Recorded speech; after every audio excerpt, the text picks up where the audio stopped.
ദൈവനാമത്തിന് മാത്രം ഉണ്ടായിരിക്കട്ടെ. നമ്മൾ ഫേസ് ചെയ്യുന്ന ഓരോ തടസ്സങ്ങൾ പോലും ദൈവത്തിൻ്റെ സ്നേഹം തന്നെയാണ്. ഒരു ചെറിയൊരു കഥ പറഞ്ഞ് ഞാൻ മനസ്സിലാക്കി തരുവാൻ ആഗ്രഹിക്കുന്നു. ഒരു ഗ്രാമത്തിൽ ഒരു യുവാവ് ഉണ്ടായിരുന്നു. ആ യുവാവിന് ജോലി തേടി അടുത്തുള്ള ഒരു പട്ടണത്തിൽ പോകുവാൻ ആഗ്രഹിച്ചു. അപ്പോൾ ആ ഒരു പാലത്തിനപ്പുറത്തായിരുന്നു ഈ ഒരു പട്ടണം. അങ്ങനെ ആ പാലത്തിന് അരികിലേക്ക് ചെന്നപ്പോൾ ഒരു കൊടുങ്കാറ്റ് മൂലം ആ പാലം തകർന്നു പോയി, പൊട്ടിപ്പോയി. അപ്പോൾ തൻ്റെ ഭാവിക്ക് തടസ്സമായി നിന്ന് ദൈവത്തിനോട് ദേഷ്യപ്പെട്ടിട്ട് ആ യുവാവ് തിരിച്ച് വീട്ടിലേക്ക് മടങ്ങിപ്പോയി. എന്നിട്ട് അന്ന് വൈകുന്നേരം തന്നെ ആ യുവാവ് ഒരു വാർത്ത കേട്ടു. താൻ പോകുവാൻ ആഗ്രഹിച്ച ആ പട്ടണം ഒരു തീപിടുത്തത്തിൽ കത്തിച്ചാമ്പലാക്കി. ആ പട്ടണത്തിലായിരുന്നവരും ആ തീപിടുത്തത്തിൽ അകപ്പെട്ടുപോയി.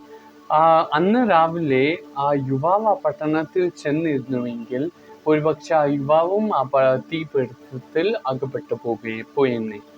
അപ്പോൾ ദൈവം നമ്മെ തടയുന്നത് നമ്മൾ നന്മയ്ക്ക് വേണ്ടിയാണ്. മനുഷ്യർക്ക് അടുത്ത ചുവട് മാത്രമേ കാണുവാൻ കഴിയൂ, പക്ഷെ ദൈവത്തിനോ മുഴുവൻ വഴി കാണുവാൻ കഴിയും, മുഴുവൻ മാർഗം കാണുവാൻ കഴിയും. അപ്പം നമ്മുടെ നന്മയ്ക്ക് വേണ്ടി ദൈവം നമ്മെ തടയുന്നതാണ്.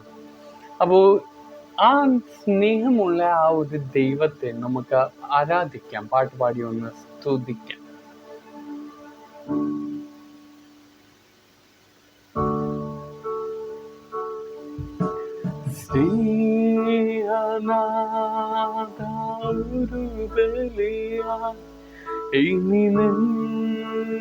ഞാനും ജീവിക്കുന്നേ, എന്റേതായതെല്ലാം സമർപ്പിക്കുന്നു. പ്രിയനായി എന്നെ സ്വീകരിക്കൂ.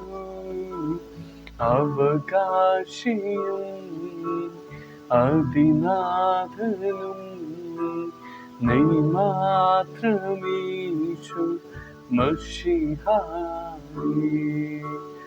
അവകാശിയും അതിനാഥനും നീ മാത്രമീശു മശിഹായേ.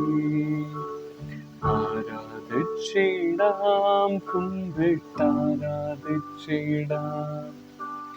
ആരാധിക്കുമ്പോൾ അവദാനം പാടിടാം.